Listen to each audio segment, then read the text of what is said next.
வணக்கம் மக்களே, welcome to Tamil factory. அவள் ஒரு திருநங்கை. முதல் நாள் பூவும் பொட்டும் வைத்து மஞ்சள் தாலியோடு தன் காதலனை நினைத்து சுதந்திர பறவையாக சுற்றி திரிவாள். அவள் எண்ணத்தில் அவன் எப்போது வருவான், அவன் எப்படி இருப்பான் என்ற எண்ணங்கள் கரை புரண்டு ஓடும். அவள் காத்திருப்பாள். இதே அடுத்த நாள் பூக்கள் கசங்கி புன்னகை மறந்து கண்ணீர் மல்க குங்குமம் கரைய கூந்தல் விரித்து கூனி குறுகி அவனை எண்ணி கண்ணீர் வடிப்பாள். அவளின் ஒப்பாரியின் போலம் அவனுக்கு கேட்குமா? யாருக்கும் தெரியாது. தன் உயிரானவன் உயிர் போனது எண்ணி உருகுலைந்து போயிருக்கும் அவளிடம் சென்று உன்னவன் எங்கே என்று கேட்டால் அவள் மறுமொழி கூறுவாள், என்னவன்? அவனை பற்றி தெரியுமா? யுகங்கள் கடந்து நிற்கும் பாரத போரின் சுவடுகளில் இரத்தத்தாலும் கண்ணீராலும் எழுதப்பட்ட பெயர்கள் அநேகம்.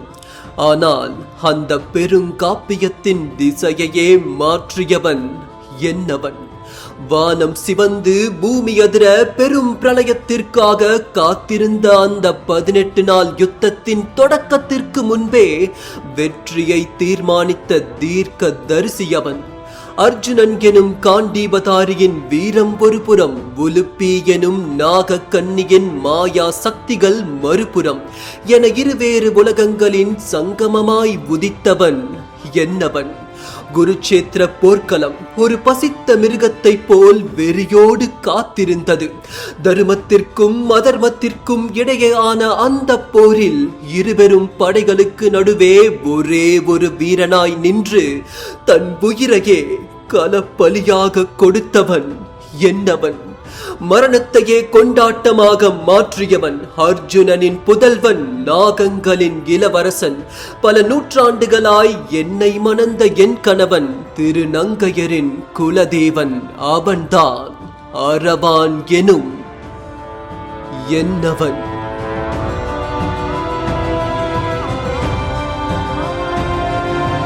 இனிமே நான் சொல்ல போற மொத்த கதையையுமே நீங்க நல்லா கவனிச்சீங்கன்னா இந்த முன்னோட்டத்திலேயே அந்த கதை அடங்கி போயிடுச்சு. வருடா வருடம் கூத்தாண்டவர் கோவிலில் திருநங்கைகள் எல்லோரும் ஒன்றாக சேர்ந்து மகாபாரத அரவானை தன் கணவனாக ஏற்று தாலி கட்டிக்கிட்டு மறுபடியும் அந்த தாலியை அறுத்து ஒப்பாரி வைப்பாங்க. யோசிச்சு பாருங்க, பல ஆயிரம் ஆண்டுகளுக்கு முன்னாடி எழுதப்பட்ட ஒரு இதிகாச புருஷனை இப்போ ஏன் இவங்க நினைச்சு கண்ணீர் வடிக்கணும்? இதுக்கான காரணம் என்றோ ஒரு நாள் எழுதப்பட்ட மகாபாரத கதைக்குள் ஒளிந்திருக்கிறது. அதுவும் அரவானின் சொந்த கதையில் தான் அது இருக்கு.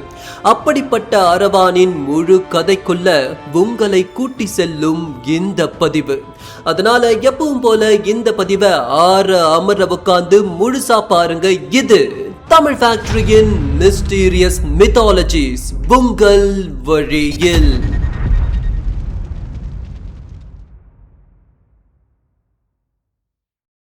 மகாபாரத கதை ஒரு மிகப்பெரிய ஜீவநதி.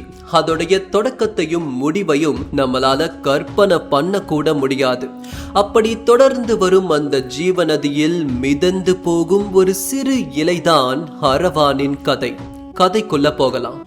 அது ஒரு நள்ளிரவு. அஸ்தினாபுர கோட்டையில் ஒரு உயர்ந்த மாடம். அந்த மாடத்தின் சாளரம் வழியே எட்டி பார்த்தா சகுனி எரிஞ்சுக்கிட்டு இருந்த நெருப்ப உருக்கமா உன்னிப்பா பார்த்துக்கிட்டு இருந்தான். அந்த நெருப்பு எதிரொலிப்பால அவன் கண்கள்ல எரிஞ்சுக்கிட்டு இருந்துச்சு. அந்த நெருப்பு கண்கள்ல மட்டும் இல்ல, அவன் மனசுக்குள்ளையும் நெருப்பா ஒரு எண்ணம். எதிர துரியோதனன் நின்னுக்கிட்டு இருக்க சாளரத்தின் முகப்பு வழியா மாடத்துக்குள்ள நுழையும் தென்றல் காற்று அவன் தேகத்தை கடந்து போகும்போது சுடும் வெப்ப அனலா மாறி வீசுச்சு. அந்த அளவுக்கு அவன் உள்ளத்துல கோபம் இருந்துச்சு. சகுனி பேச ஆரம்பிச்சான். மருமகனே, பாண்டவர்கள் அஸ்வமேத யாகம் செய்ய ஆயத்தமாகிவிட்டார்கள். யாகம் சரியாக முடிந்துவிட்டால் இவ்வுலகிற்கே அரசனாவான் தருமன். இதை தடுக்க நம்மிடம் ஒரு ஆயுதம் இருக்கிறது. யாகத்தில் அந்தணர்களுக்கு தானமாக கொடுக்க லட்சக்கணக்கான பசுக்கள் இந்திர பிரஸ்தத்திற்கு சென்று கொண்டிருக்கிறது. அர்ஜுனனை அழிக்க காத்திருக்கும் பாம்பு ராஜன் தக்ஷகனை பசுக்களை கவர்ந்து வர அனுப்பி வைப்போம். பசுக்கள் இல்லை என்றால் யாகம் முழுமையாகாது என்று சகுனி சொல்ல மெல்ல புன்னகைத்தான் துரியோதனன். இப்போ காட்சிகள் மாறுது. துரியோதனனால ஏவப்பட்ட தக்ஷன் தன் விஷம் கொண்டு பசுக்களை மயக்கடிச்சு கவர்ந்து செல்ல ஆரம்பிக்கிறான். செய்தி அம்பின் முனையை விட கூர்மையான கண்கள் கொண்ட அர்ஜுனன் கிட்ட வந்து சேருது. அடுத்த கணம் அர்ஜுனன் தேடினது அவனுடைய காண்டீபத்தை தான். பிரச்சனை என்னன்னா, காண்டீபம் இப்போ பாஞ்சாலியுடைய அறையில் இருந்துச்சு. ஆனா இப்போ அதுக்குள்ள அர்ஜுனனுக்கு போக அனுமதி இல்லை. காரணம், பாஞ்சாலி இப்போ தர்மராஜனுடைய மனைவியா வாழ்ந்துகிட்டு இருக்காங்க. அதாவது பாண்டவர்களுக்குள்ள இருக்கிற ஒப்பந்தம் படி ஒரு பாண்டவனோட பாஞ்சாலி உறவுல இருக்கும்போது மற்ற பாண்டவர்கள் அவங்க அறைக்குள்ள போக கூடாது. அப்படி தப்பி தவறி போயிட்டா 12 ஆண்டுகள் அரச வாழ்க்கையை துறந்து சன்னியாசி மாதிரி தீர்த்த யாத்திரைக்கு போகணும். இந்த தருணம் அர்ஜுனனுக்கு முன்னாடி 2 வாய்ப்புகள் இருந்துச்சு. அர்ஜுனன் பசுக்களை சாக விடுவானா, இல்ல 12 ஆண்டுகள் தண்டனைய அனுபவிப்பானா? பிரம்மாஸ்திரத்தையே விரல் இடுக்குல இருக பிடிக்கும் அர்ஜுனன் 12 ஆண்டுகள் தண்டனைக்கு பயப்படுவானா? நேர்கொண்ட பார்வையோட வேகமா அறைக்குள்ள நுழைஞ்சு காண்டீபத்தை எடுத்துக்கிட்டு வெளியே வந்தான் அர்ஜுனன். பசுக்களை காப்பாத்தி மீட்டு கொண்டு வந்துட்டு தருமன் முன்னாடி மண்டிகிட்டு அமர்ந்தான் அர்ஜுனன். தருமனுடைய மனசுக்குள்ள சொல்ல முடியாத கவலை. பாஞ்சாலி ஒரு திரைச்சீலைக்கு பின்னாடி நின்னுக்கிட்டு இருந்தா. விளக்கின் வெளிச்சத்துல அவ உருவம் தெரிஞ்சது. அதில் சிந்தும் கண்ணீரும் தெரிஞ்சது. அர்ஜுனன் தன் கவசங்களையும் ஆயுதங்களையும் கழட்டி வச்சுட்டு ஒரு நீண்ட துண்டை எடுத்து உடல் முழுக்க சுத்திக்கிட்டு விடை பெற்று ஒரு பயணத்தை தொடங்க ஆரம்பிச்சான். அன்னைக்கு அர்ஜுனன் தொடங்கிய அந்த பயணம்தான் அரவானின் பிறப்பின் பயணமாக மாறியது. கதை ஒரு அடர்ந்த கானகத்துக்கு, இருள் சூழ்ந்த பகுதிக்கு, ஆளரவம் இல்லாத ஒரு நதிக்கரைக்கு நம்மள கூட்டிட்டு போகுது. அர்ஜுனன் படுத்து உறங்கும் முன் அந்த நதிக்கரையில் நீராடி தன்னை சுத்தப்படுத்திக்கிட்டு வரலாம்னு அங்க போறான். போனவன் நிலவு வெளிச்சத்துல அந்த தெளிந்த நீரை எடுத்து தன் முகத்துல தெளிச்சு துடைத்து கண்களை திறந்து பார்க்க அதிர்ந்து போனான். நீருக்குள்ள ஒரு அழகான பெண்ணின் தோற்றம். நீருக்குள் தெரிந்த அந்த பெண்ணின் அழகிற்கு சொர்க்க அழகிகளே தோற்று போவாங்க. அவளின் கண்களின் காந்த சக்தி அர்ஜுனன் மனச என்னமோ செய்தது உண்மைதான். ஆனா இதுக்கப்புறம் நீருக்குள்ள அவளுடைய கீழ் உடலை பார்த்த பிறகுதான் அர்ஜுனனுக்கு உண்மை புரிய வந்தது. இடுப்புக்கு கீழே அந்த பெண்ணுக்கு பாம்பின் உடல் இருந்துச்சு. அர்ஜுனன் மனசுக்குள்ள எச்சரிக்கை மணி அடிக்கும் போதே அவனுடைய கண்கள் சொருக ஆரம்பிச்சது. சடார்னு அந்த தண்ணிக்குள்ள விழுந்தான் அர்ஜுனன். கண் விழித்து பார்த்தா அவன் முன்னாடி இருந்தது ஒரு வினோதமான உலகம்.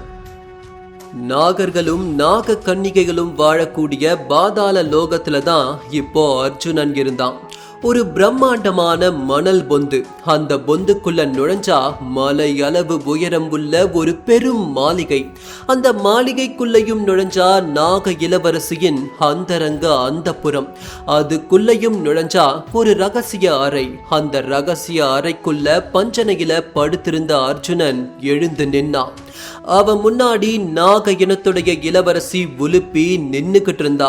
இந்த உலுப்பி தான் நதிக்கரையில் இருந்த அர்ஜுனனை கவர்ந்து நாகலோகம் கொண்டு வந்திருக்கா.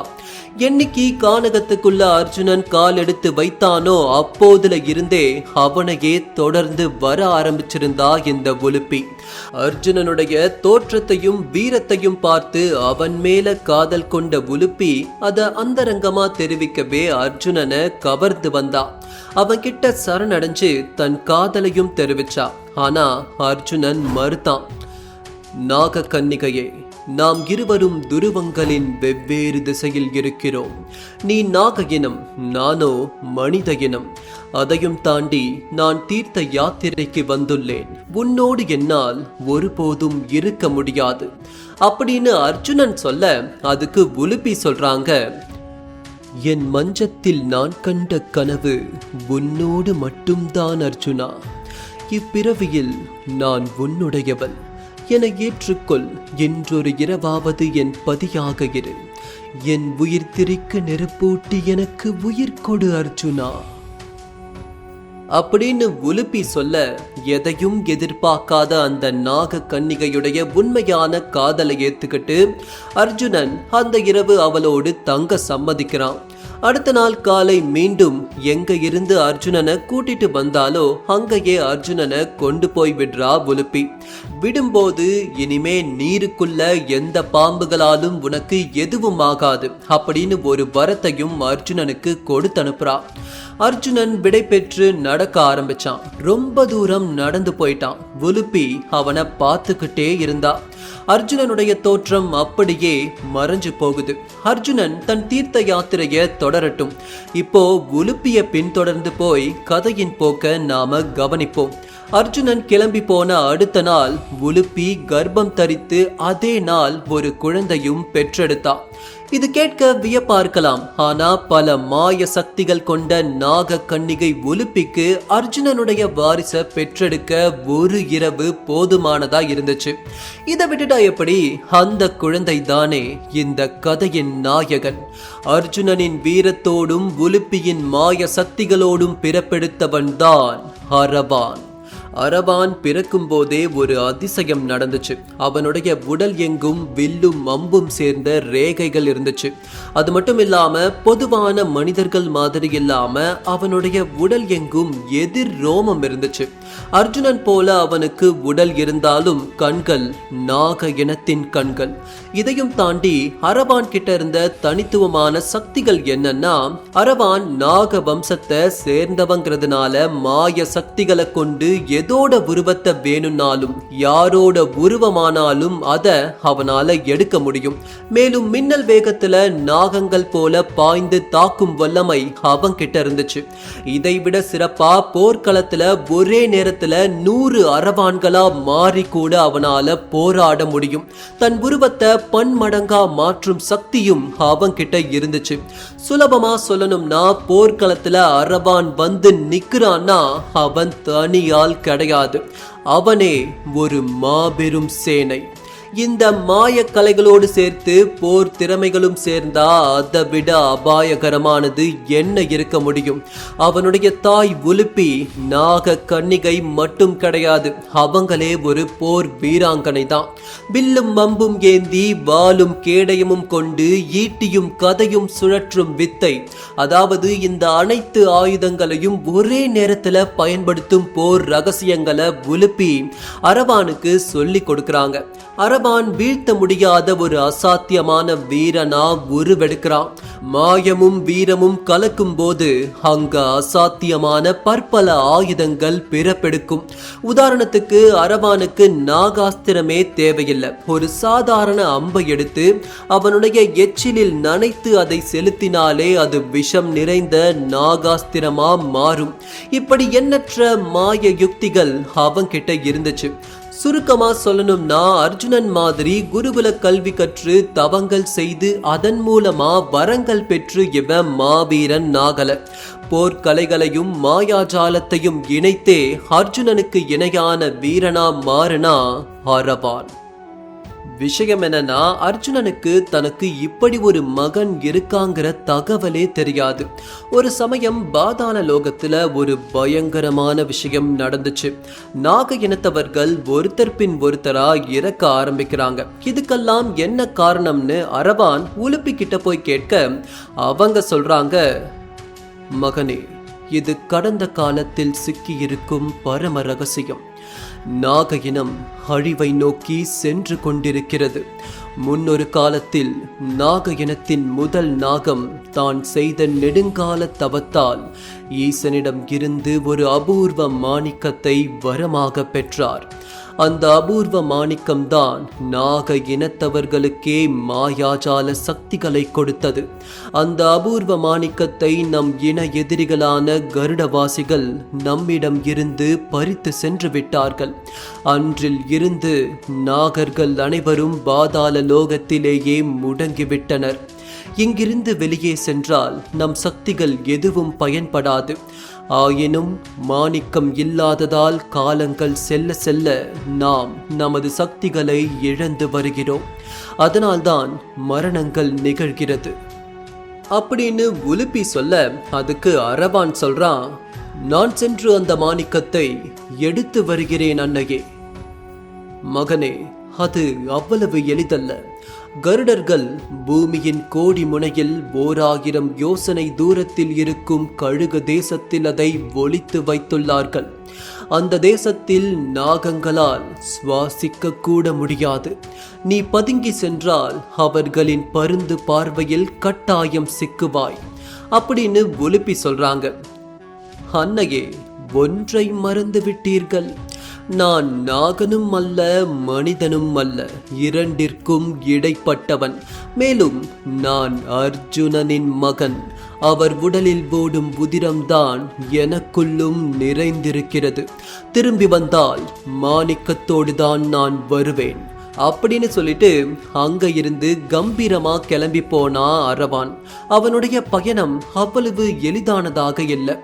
இரண்ட காடுகள், கொதிக்கும் எரிமலைகள், ரத்தம் ஓடும் ஆறு, இப்படி பல விஷயங்களை கடந்து வந்தவன் இப்போ கழுகு தேசத்துடைய எல்லையில நின்னுக்கிட்டு இருந்தான். அது பார்க்க ஏதோ நரக லோகம் மாதிரி இருந்துச்சு. நடக்கும் பாதைகள் முழுக்க உதிர்ந்து போன மாபெரும் சிறகுகள், ஆங்காங்கே கிளைகள் இலைகள் இல்லாத குச்சி மாதிரியான வானளவு உயர்ந்த விசித்திரமான மரங்கள், மரத்துடைய உச்சியில பிரம்மாண்ட கழுகு கூடுகள் இருந்துச்சு. இருள் நிறைந்த அந்த தேசத்துக்குள்ள பாம்புகளை விட பதுசா மெல்ல உள்ள போனா அரவான். இருக்கிறதுலேயே ஒரு உயர்ந்த மரத்துல ஒரு அதீத ஒளி வீசுச்சு. அரவானுக்கு புரிஞ்சது, அங்கதான் அந்த மாணிக்கம் இருக்கு. பிரம்மாண்ட கழுகுகள் வானில் வட்டம் இட அந்த மாணிக்கத்தை பாதுகாத்துக்கிட்டு இருக்கு. இதுக்கு மேல அரவானுக்கு பதுங்கி போக வேண்டிய அவசியம் ஏற்படல.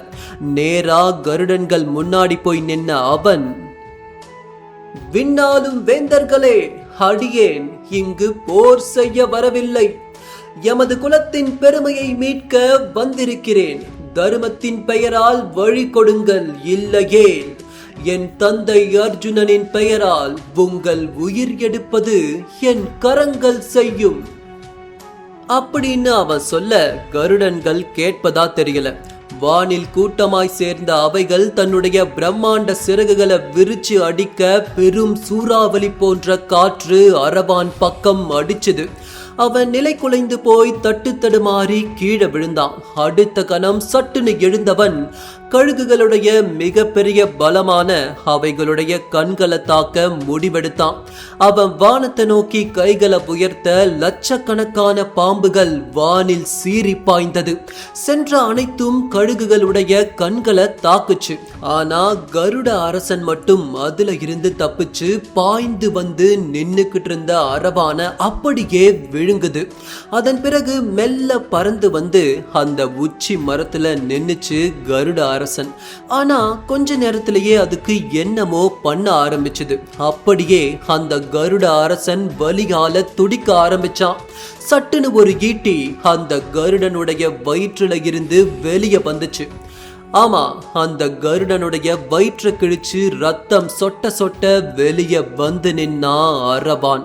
அதன் பிறகு தாக்க வந்த ஒரு கருடனுடைய முதுகில் ஏறி அதன் தலைய முறிச்சு போட்டவன் வானத்திலேயே ஒவ்வொரு கழுகின் மேலையும் பாய்ந்து அதை கொன்னு கடைசியா எதையும் மிச்சம் வைக்காம அந்த உச்சாணி மரத்துல குதிச்சு நின்னான். அவன் முன்னாடி இப்போ அந்த அபூர்வ மாணிக்கம் இருந்துச்சு. அவன் அந்த மாணிக்கத்தை தொடலாம்னு கிட்ட போகும்போதுதான் ஒரு பெரும் திருப்பு முனை. அது நெருப்பா கொதிச்சுது. அது அவனால நெருங்கவே முடியல. இது ஏதோ ஒரு மாய கட்டுல இருக்குன்னு அவனுக்கு புரிஞ்சிடுது. மாயாஜாலத்தை உருவாக்குற எனக்கேவா அப்படின்னு யோசிச்ச அரவான் கண்களை மூடி தன்னுடைய மனக்கண்ணால பார்க்க அதிர்ந்து போனான். அவனுடைய அன்னையான உலுப்பி அந்த மாணிக்கத்தை கையில் ஏந்தி நின்னுக்கிட்டு இருந்தாங்க. அரவான் கண் விழித்து பார்க்க உலுப்பி புன்னகைத்தபடி பார்த்துக்கிட்டு இருக்க அவங்களுடைய பாதங்கள்ல விழுந்த அரவான், அன்னையே, இது என்ன சோதனை அப்படின்னு அரவான் கேட்க, உண்மைதான் அரவான், இது நான் உனக்கு வைத்த சோதனை. இங்கு நீ கண்டது அனைத்தும் நான் உருவாக்கிய மாயைதான். அதற்கு காரணம் இருக்கிறது, அங்கே பார் அப்படின்னு சொல்ல ஒரு காட்சி பிம்பம் தெரிஞ்சது. அதுல பாண்டவர்கள் அனைவரும் போருக்கு ஆயத்தமாகிக்கிட்டு இருந்தாங்க. மீண்டும் தொடர்ந்த உலுப்பி, அரவான், உன் தந்தை பெரும் போருக்கு ஆயத்தமாகிக் கொண்டிருக்கிறார். அவரோடு நீயும் சேர்ந்து போரிட வேண்டும். உன் உயிரை பலி கொடுத்தாவது உன் தந்தைக்கு வெற்றியை நீ ஈட்டித் தர வேண்டும். அவரோடு சேர்ந்து போரிட உனக்கு தகுதி இருக்கிறதா என்று சோதிக்கவே நான் இந்த சோதனையை நிகழ்த்தினேன் அப்படின்னு உலுப்பி சொல்ல, ஆனால் அன்னையே, தந்தை என்னை பார்த்தது கூட இல்லை. அப்படி இருக்கும் பட்சத்தில் அத்தனை பெரிய வீரர்களை தாண்டி அவரை நான் எப்படி சந்திக்க முடியும்? மேலும் அவர் என்னை ஏற்றுக்கொள்வாரா இல்லையா என்று கூட எனக்கு தெரியவில்லை. கவலை கொள்ளாதே அரவான், நீ செல். மற்றது எல்லாம் அதுவாக நடக்கும் அப்படின்னு உலுப்பி சொல்ல முடியாத சந்தோஷத்துல தன் தந்தையான அர்ஜுனனை பார்க்க போற உற்சாகத்துல உலுப்பி கிட்ட விடை பெற்று கிளம்பி போனா அரவான். ஆனா உலுப்பிக்கும் தெரியாது, அரவானுக்கும் தெரியாது இதுதான் அவங்க சந்திக்கிற கடைசி தருணம்னு. பாதாள லோகத்தை விட்டு உலுப்பி காட்டி கொடுத்த ரகசிய பாதை வழியா பூமிக்கு வந்தான் அரவான். சில நாட்கள் பயணத்துக்கு அப்புறம் தூரத்துல புழுதி காற்று பறக்க ஒரு வறண்ட நிலம் அவன் கண்களுக்கு பட்டுச்சு. அதுதான் குருஷேத்திரம். அந்த வறண்ட நிலத்தினுடைய இரு பக்கமும் கோடிக்கணக்கான படை வீரர்கள் சூழ்ந்திருந்தாங்க. அரவான் பாண்டவர்களுடைய படை முகாமை நோக்கி நடக்க ஆரம்பிச்சான். பாண்டவர்களுடைய படை முகாம் எண்ணற்ற அடுக்குகள் கொண்டதா இருந்துச்சு. முகாமுடைய மையத்துல தான் அர்ஜுனன் இருந்தான். இப்போ அரவானுக்கு எப்படியாவது அர்ஜுனனை போய் சந்திச்சாகணும். ஆனா சுற்றி இருக்கிற படை வீரர்களும் தளபதிகளும் அவனை உள்ள விடுவாங்களான்னு அவனுக்கு தெரியல. மாய சக்திகள் பயன்படுத்தினா சுலபமா உள்ள போயிட முடியும். ஆனா தன்னுடைய இந்த உருவத்துல தான் தன் தந்தையான அர்ஜுனன் தன்னை பார்க்கணும்னு அவன் நினைச்சான். கொஞ்சம் மன தயக்கத்தோடையே முகாமுடைய வாயில அவன் நெருங்க, வாயிலுக்கு காவலா நின்றிருந்த 2 காவலர்களும் சற்று அவனை உத்து பார்த்துட்டு உடனே நடுநடுங்கி போய் பின்வாங்கி அவனுக்கு வழிய விட்டாங்க. அரவானுக்கு ஒண்ணுமே புரியல. அவன் முகத்தை கூட அவங்க நேரா பார்க்க மாட்றாங்க. மெல்ல அவங்கள கடந்து அவன் பொறுமையா உள்ள போனான். அவன் உள்ள கொஞ்ச தூரம் நடந்த உடனே சட்டுன்னு 2 படை தளபதிகள் அவன் முன்னாடி மண்டியிட்டு அமர்ந்தாங்க. அரவான் அதிர்ந்து போனான். நடக்கிறது எல்லாம் அவனுக்கு பெரும் வியப்பா இருந்துச்சு. அவனுடைய ஆழ் மனது ஒன்ன மட்டும் அவனுக்கு உறுதியா சொல்லுச்சு, நான் யாருன்னு தெரியாம இவங்க தப்பா புரிஞ்சுக்கிட்டு இருக்காங்க. வேற யாருக்கோ கிடைக்க வேண்டிய மரியாதை தான் தனக்கு கிடைக்குதுன்னு அவன் புரிஞ்சுக்கிறான். தண்ணீரோடு ஒட்டாத பாதரசம் மாதிரி அவன் நடந்து முன்னேறி போக போக படை வீரர்கள் எல்லோரும் தண்ணீர் மாதிரி விலகி விலகி போறாங்க. கூடாரத்துடைய முகப்பு வரைக்கும் போனவன் சட்டுன்னு திரும்பி பார்க்க படை வீரர்கள் படை தளபதிகள் எல்லோரும் அரவானுக்கு முன்னாடி மண்டியிட்டு அமர்ந்திருந்தாங்க. அந்த தருணம் ஒரு கோஷம் ஏற்பட்டது, மாவீரர் அர்ஜுனன் வாழ்க! இப்பதான் அரவானுக்கு அவனுடைய அன்னை, நீ தைரியமா போ, மற்றதெல்லாம் தானா நடக்கும் அப்படின்னு சொன்னதுக்கான அர்த்தம் புரியுது. இவங்க என்ன அர்ஜுனன்னு நினைக்கிறாங்கன்னா அப்போ நான் அவரை மாதிரியே இருக்கேனா? இப்படி அவன் யோசிக்கும் போதே பின்னிருந்து ஒரு காலடி சத்தம்.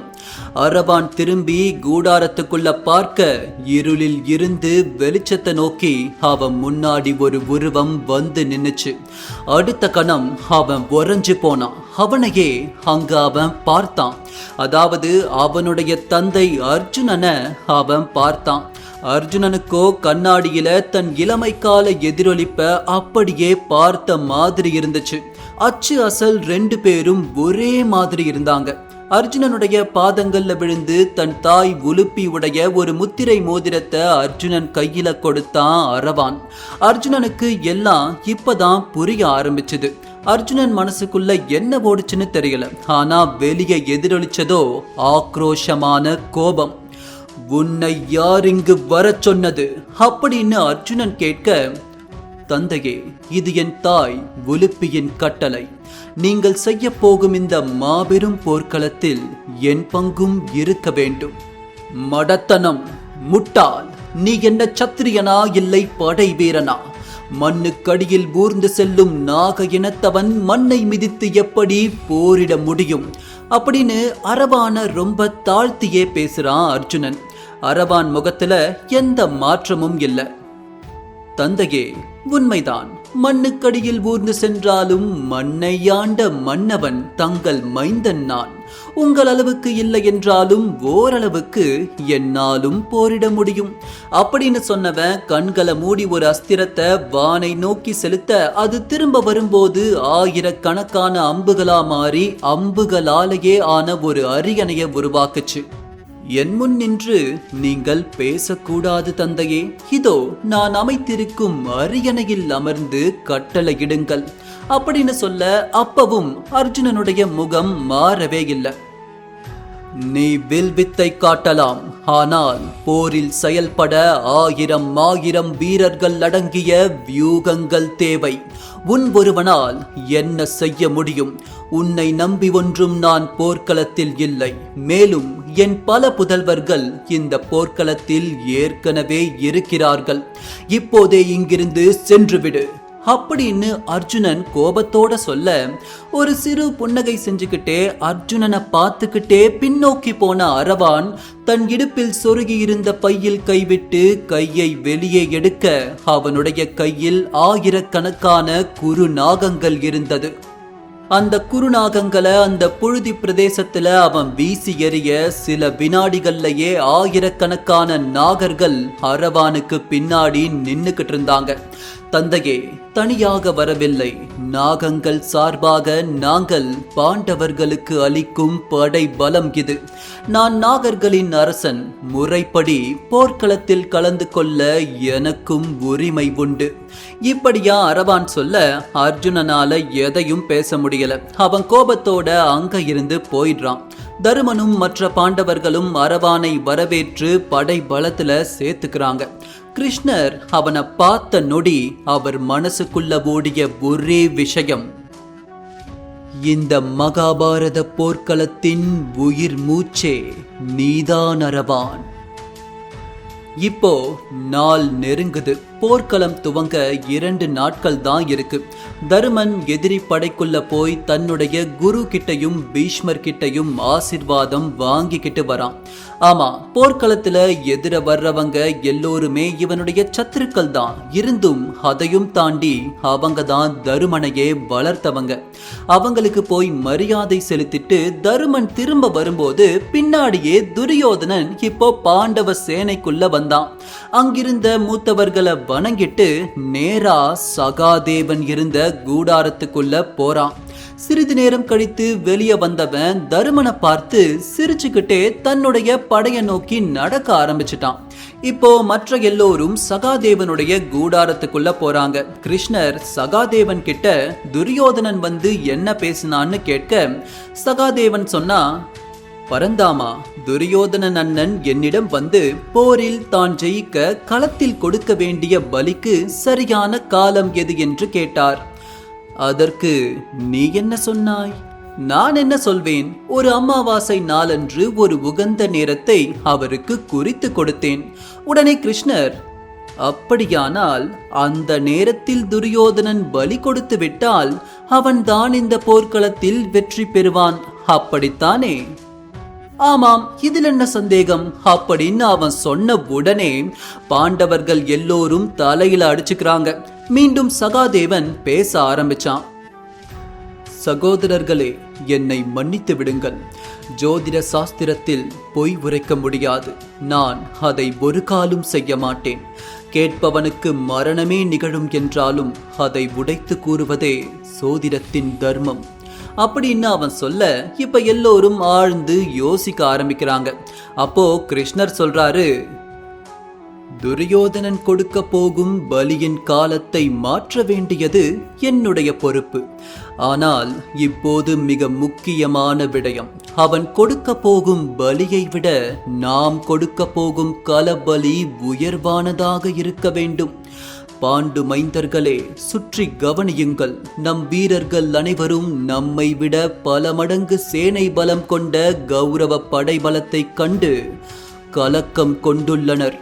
அவர்கள் கண்களில் மரணத்தின் பயத்தை நான் காண்கிறேன். நாம் கொடுக்க போகும் பலிதான் இப்போது களத்தில் நம் வெற்றியை தீர்மானிக்கப் போகிறது அப்படின்னு சொல்ல, அப்போ பீமன் இடையில புகுந்து, நாம் ஒரு பெரும் யானையை காளிக்கு பலி கொடுப்போம் அப்படின்னு சொல்ல கிருஷ்ணர் சிரிச்சாரு. பீமா வெளியே செல்லும் போது துரியோதனன் தருமனை பார்த்து சிரித்ததன் காரணம் தெரியுமா? அவன் இந்த யுகத்தில் பிறந்த ஒரே ஒரு வெள்ளை யானை, அதை கொண்டு வந்து களத்தில் பலியிடப் போகிறான். அதை மிஞ்சும் ஒரு பலி உன்னிடம் இருக்கிறதா பீமா? பீமன் கிட்ட எந்த பதிலும் இல்ல. மீண்டும் தொடர்ந்த கிருஷ்ணர், கேளுங்கள் பாண்டவர்களே, நாம் களத்தில் பலியாக ஒரு மனித உயிரை கொடுக்க வேண்டும். அதை கேட்ட அனைவரும் நவகண்டமா அப்படின்னு சொல்லி அதிர்ந்து போனாங்க. ஆம், களத்தில் வெற்றி கொள்ள நாம் அனைத்து லட்சணங்களும் பொருந்திய ஒருவரை பலி கொடுக்க வேண்டும். இத கேட்ட மறுகணம் அர்ஜுனனுடைய கைகள் நடுங்க ஆரம்பிச்சது. அவனுடைய முகமே மாறி போச்சு. இத நல்லா உணர்ந்த கிருஷ்ணர் வேணும்னே ஒரு விஷயத்த சொல்றாரு. இங்கு கூடியிருப்பவர்களில் அனைத்து லட்சணமும் பொருந்தியவர்கள் இருவர்தான். ஒன்று அர்ஜுனன், இன்னொன்று நான். நான் முடிவெடுத்து விட்டேன். பாண்டவர்களுக்காக நானே கலபலியாக போகிறேன். இத கேட்ட பிறகு அங்கிருந்த எல்லோருக்கும் தூக்கி வாரி போடுது.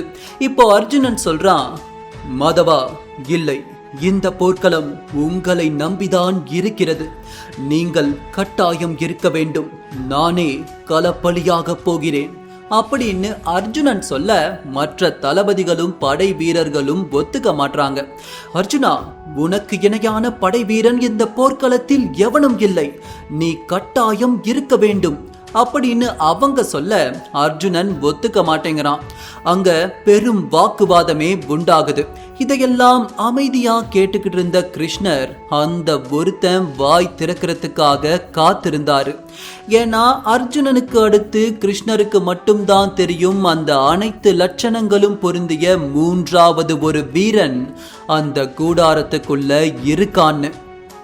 நான் கலப்பலியாகிறேன் அப்படின்னு பின்னாடி இருந்து ஒரு குரல் சத்தமா கேட்டுச்சு.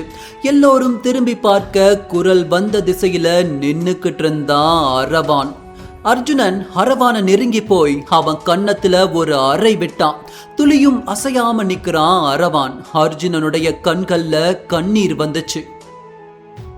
அரவான், என்ன பிதற்றுகிறாய்? உன்னை இழக்க நான் விரும்பவில்லை. இங்கிருந்து உடனே செல்.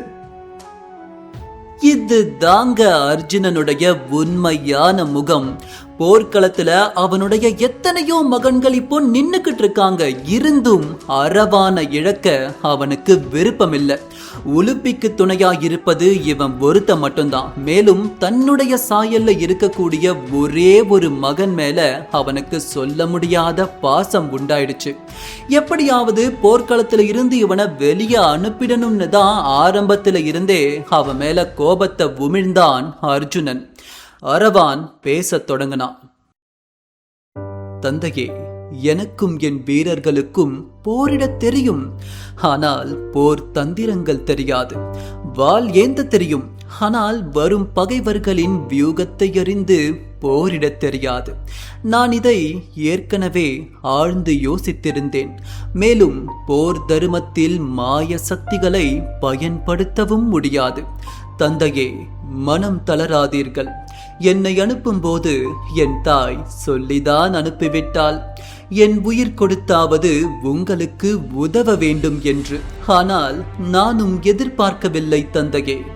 என் உயிர் போன பிறகுதான் இந்த போர்க்களமே தொடங்கப் போகிறது என்று. இந்த தருணம் அர்ஜுனன் அழுவதை பார்த்து மற்ற அரசர்களும் போர் வீரர்களும் கொஞ்சம் அதிருப்தியே கொண்டாங்க. அதுல ஒரு வயதான அரசர் அர்ஜுனன் கிட்ட வந்து, அர்ஜுனா, நீ என்ன நினைத்து கொண்டிருக்கிறாய்? உன்னுடைய மகன்கள் மட்டுமா போர்க்களத்தில் நிற்கிறார்கள்? அங்கே பார், என் மகன்களும் போர்க்களத்தில் முன்தளத்தில் நின்று கொண்டிருக்கிறார்கள். நாளை அவர்கள் உயிரோடு இருப்பார்களா என்று எனக்கும் தெரியாது. நீ மறைமுகமாக எங்களின் தியாகத்தையும் இழிவுபடுத்துகிறாயா அர்ஜுனா? அப்படின்னு அந்த வயதான அரசர் சொல்ல அர்ஜுனனுக்கு அதற்கு பிறகுதான் ஒருவாறு மனம் தேறுது. இவ்வளவு நேரம் எதுவும் பேசாத கிருஷ்ணர் மெல்ல அரவான் கிட்ட போய் அவனை கட்டி தழுவி, உன் பேச்சில் ஒரு கணம் நானும் கலங்கிவிட்டேன் மகனே. இந்த சிறிய வயதில் உன் பெரும் தியாகம் யாருக்கும் வராது அப்படின்னு சொல்றாரு. அரவான கலப்பலி ஆக்கிடலாம்னு எல்லோரும் சேர்ந்து ஒரு மனதா முடிவெடுக்கிறாங்க. ஆனா நாகர்களுடைய வழக்கப்படி பலியாக்கப்படுபவனுக்கு கட்டாயம் திருமணமாகி இருக்கணும். அரவானுக்கு திருமணம் செஞ்சு வைக்கிறதுக்காக போர்க்களத்துல இவங்க பொண்ணை தேட ஆரம்பிக்கிறாங்க. அந்த மணல் பூமியில மணப்பெண் எப்படி கிடைப்பா? அதுவும் நாளைக்கு இறந்துடுவான்னு இவங்க சொல்றத கேட்டுட்டு களத்துல இருந்த பணிப்பெண்களே பதறி அடிச்சு ஓடுறாங்க. வேற வழி இல்லைன்னு கிருஷ்ணரே மோகினி ரூபம் எடுத்து அரவான திருமணம் செஞ்சுக்கிறாரு. மோகினியோட ஓர் இரவை கழிச்சிட்டு அடுத்த நாள் கலப்பலி ஆகிறதுக்கு கொஞ்ச நேரத்துக்கு முன்னாடி தன் தந்தையான அர்ஜுனன் கிட்ட போய் ஆசீர்வாதம் வாங்கிக்கிறான் அரவான். இன்னும் சற்று நேரத்தில் உயிரற்ற சடலமாய் என் முன் விழப்போகிறாய் மகனே. என்ன ஒரு துரதிர்ஷ்டமான ஆசீர்வாதம் என்னுடையது பார்த்தாயா அப்படின்னு மனசுக்குள்ள நினைக்கிறான் அர்ஜுனன். இதன் பிறகு கிருஷ்ணர் கிட்ட போன அரவான் அவர் காதுகள்ல ஏதோ ஒரு விஷயத்த வரமா கேட்கிறான். கிருஷ்ணரும் அந்த வரத்தை அவனுக்கு கொடுக்கிறாரு. அது என்ன வரம்ங்கிறது அவங்க ரெண்டு பேருக்கும் இடையே ஆன ரகசியமா இருந்துச்சு. அது என்ன ரகசியம்னு உங்களுக்கு தெரிஞ்சா கீழே கமெண்ட் செக்ஷன்ல சொல்லுங்க. தெரியாதவங்க கொஞ்சம் பொறுமையா இருங்க. மகாபாரதத்துடைய நெடுநீண்ட பதிவை நாம வெளியிடும் போது அதற்கான விடை உங்களுக்கு கட்டாயம் கிடைக்கும். மேலும் மகாபாரதத்துடைய நெடுநீண்ட பதிவு தமிழ் ஃபேக்டரியுடைய பாணியில விரிவா பார்க்கணும்னு நீங்க விருப்பப்பட்டீங்கன்னா அதையும் கருத்துக்களா பதிவிடுங்க. சீக்கிரமே நாங்க அதை துரிதப்படுத்துறோம். இப்போ அரவானை தொடர்ந்து போவோம். குருஷேத்திரத்தின் அந்த அதிகாலை பொழுது மயான அமைதியாக விடிந்தது. பாண்டவர் சேனையும் கௌரவ சேனையும் சமுத்திரம் போல இருபுறமும் திரண்டு நிற்க அந்த பிரம்மாண்ட போர்க்களத்தின் நடுவே எவ்வித பாதுகாப்பும் இன்றி ஒரு தனி மனிதனாக அரவான் கம்பீரமாக நடந்து வந்தான். அவனது கழுத்தில் நேற்று இரவு மோகினியோடு நடந்த திருமணத்தின் சாட்சியாய் வாடாத மாலை ஊசலாடிக் கொண்டிருந்தது. கையில் மின்னும் வாளோடு அவன் ஒவ்வொரு அடி எடுத்து வைக்கும் போதும் அந்த குருஷேத்திரமே அதிர்ந்தது. காலையில் உதித்த சூரியன் அரவானின் தியாகத்தை பார்க்க முடியாமல் இரத்த சிவப்பாக மாறி மேகத்திற்குள் ஒளிந்து கொண்டது. அரவான் செல்வதை பார்த்து கொண்டிருந்த அர்ஜுனனோ காண்டீபத்தை கீழே போட்டு மகனை பார்க்க முடியாமல் விம்மி நின்றான். போர்க்களத்தின் மையத்தை அடைந்த அரவான் இருபுறமும் நின்றிருந்த கோடிக்கணக்கான வீரர்களை ஒரு முறை ஆழமாக பார்த்தான். ஆழ்ந்து மூச்சை இழுத்து விட்டான். அவனது பார்வையில் மரண பயம் இல்லை, மாறாக ஒரு தேசத்தை காக்கப் போகும் பேரானந்தம் இருந்தது. அவன் தன் கையில் இருந்த வாளை வானை நோக்கி உயர்த்தி அண்ட சராசரமே அதிரும்படி முழக்கமிட்டான். இந்த மண்ணை ஆளும் தேவதைகளே, அகிலம் காக்கும் மகா சக்தியே, தர்மத்தின் வெற்றிக்காக இதோ அர்ஜுனனின் மைந்தன் அரவான் தன்னைத்தானே முழுமையாக அர்ப்பணிக்கிறேன். என் ரத்தம் இந்த பூமியில் பாயும் ஒவ்வொரு இடத்திலும் தர்மத்தின் வேர்கள் ஆழமாக இறங்கட்டும். என் உயிர் பிரிந்தாலும் என் லட்சியம் பாண்டவர்கள் பக்கம் வெற்றியாக மலரட்டும் என்று கர்ஜித்தபடியே கண் சிமிட்டும் நேரத்தில் தன் வாளால் தன் இடது கையை வெட்டி பலிபீடத்தில் வைத்தான் அரவான். சதைகள் துடித்தது. ஆனால் வலி அவனது முகத்தில் துளி கூட இல்லை. அடுத்தடுத்த நொடிகளில் தன் உடல் உறுப்புகளை ஒன்றொன்றாக செதுக்கி எடுத்து காளிக்கு ஆகூதியாக்கினான். இறுதியில் இரத்த வெள்ளத்தில் நனைந்தபடி முழங்காலிட்டு அந்த பெரும் வாளை தன் கழுத்தில் வைத்தான். அந்த நொடி பொழுதில் அனைவரையும் ஆட்டி வைக்கும் அந்த கண்ணனின் கண்களில் கூட கண்ணீர் பெருகியது.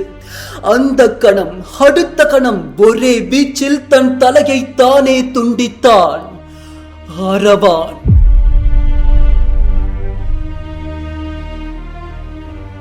போர்க்களம் நிசப்தமானது.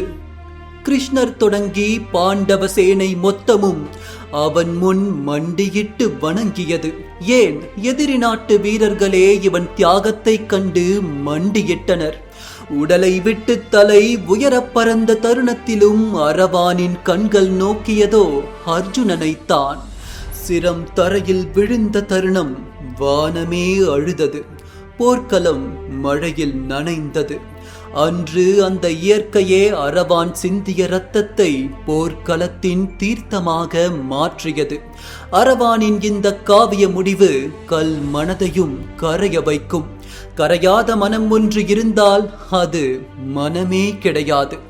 அடுத்த கணம் பாண்டவர்களின் சேனை வீரர்களின் முகம் கோபத்தால் சிவந்தது. அங்கே இரத்த வெள்ளத்தில் விழுந்து கிடப்பது அரவானை போல இல்லை, அது அர்ஜுனனை போல காட்சி கொடுத்தது. ஒரு இளம் வாலிபன் களத்தில் உயிரை துச்சமென நினைத்து பலி கொடுத்ததை பார்த்து இனி உயிரை கொடுத்தேனும் போரிட வேண்டும் என்ற நெஞ்சுரம் கொண்டனர் பாண்டவ சேனை.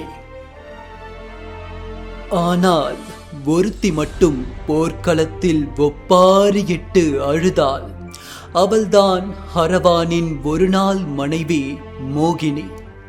அவளின் அழுகுரல் இன்றும் கேட்கிறது, இன்றும் கேட்டுக்கொண்டே இருக்கிறது. பதிவுடைய முன்னோட்டத்துல நாம பார்த்த திருநங்கையர்களுடைய வழிபாட்டுக்கும் இந்த கதைக்கும் என்ன தொடர்புன்னு இப்ப உங்களுக்கு புரிஞ்சிருக்கும். கிருஷ்ணர் எப்படி ஆணாக இருந்து பெண்ணாக மாறி மோகினி ரூபம் எடுத்து அரவானை மணந்து தன் தாலியை இழந்தாரோ அதே விஷயத்தை தான் கூத்தாண்டவர் கோவிலில் வருடா வருடம் சடங்கா செய்றாங்க திருநங்கைகள். அரவானுடைய தியாகம் இன்னிக்கும் கூவாகம் மண்ணில் ஒவ்வொரு ஆண்டும் ரத்தமும் சதையுமா உயிரோட துடிச்சுக்கிட்டு இருக்கு. பாரத போரில் பாண்டவர்களுக்காக தன்னை மாய்த்து கொண்ட அந்த மாவீரன் இன்னிக்கும் பல நூற்றாண்டுகள் கடந்தும் ஒரு சமூகத்துடைய ஒட்டுமொத்த நம்பிக்கையாவும் குலதெய்வமாவும் இருக்காரு. அந்த ஒரு நாள் அவங்க மணப்பெண்களா மாறி மத்தாப்பு போல ஜொலித்து அரவான தங்களுடைய கணவனா ஏற்று தாலி கட்டிக்கிறாங்க. ஆனா விடியற் காலையில அரவான் பலியிடப்படும் அந்த ரத்தமேறிய துயர நொடியில் அவங்க தங்களுடைய தாலியை அறுத்து வளையல உடைச்சு பூக்களை உதிர்த்து விதவை கோலம் பூண்டு கதறி அழுவதை பார்க்கும்போது கல்லும் கரைந்து போகும். ஒரே நாளில் இல்லறம், ஒரே நாளில் துறவரம். இதுதான் அரவானின் கதையும் முழு வரலாறும். இருந்தும் அரவானுடைய இந்த கதை பழந்தமிழர்களுடைய மரபிலிருந்து உருவாக்கப்பட்ட ஒரு கதை. தமிழர்களுடைய மரபுல நவகண்டம் என்பது வீரத்தின் உச்சமாக கருதப்படும் ஒரு தியாக சடங்கு. தன் நாட்டின் வெற்றிக்காகவோ அல்லது தன் மன்னனின் உயிருக்காகவோ ஒரு வீரன் கொற்றவை தேவி முன்னாடி நின்று தன் உடலை 9 பாகங்களா வெட்டி பலி கொடுத்து கொள்வதே இந்த நவகண்டம். இந்த நவகண்டத்தை நிறைய பேர் பிற்போக்குத்தனமான விஷயம்னு கூட சொல்லலாம். ஆனா உண்மை என்னன்னா, போர்க்களம் என்பது பாரபட்சம் இல்லாம உயிரை குடிக்கும். அப்படிப்பட்ட இடத்துல வீரர்கள் கொஞ்சம் பயந்தா கூட அவங்க உயிருக்கு பேராபத்து. போர்க்களத்துக்கு போறதுக்கு முன்னாடி மரணமும் ஒரு துச்சமான விஷயம்னு உணர்த்தவே இப்படி ஒரு வீர சடங்கு செய்யப்பட்டது. மரணத்திற்கே பயப்படாத ஒரு வீரன், ஒரு தமிழன் எதுக்கும் பயப்பட மாட்டான். இதுதான் நவகண்டத்தின் பின்னால் இருக்கும் ஆழமான உண்மை. இதற்கு இன்னொரு சமீபத்திய உதாரணமும் இருக்கதான் செய்யுது. ஒரு தியாக திலீபன் 12 நாட்கள் பச்சை தண்ணி கூட அருந்தாம உயிர் விட்ட பிறகுதான் புலிகளின் வீரியம் பன்மடங்கு அதிகமாச்சு. மரணத்தை ஒரு சொட்டு கூட மதிக்காத அவங்க தான் உலகத்தையே அதிர வச்சாங்க. சுருக்கமா சொல்லணும்னா, வீரம் நிறைந்த எம் தமிழ் மண்ணில் தியாகம் கூட வீர தியாகம்தான்.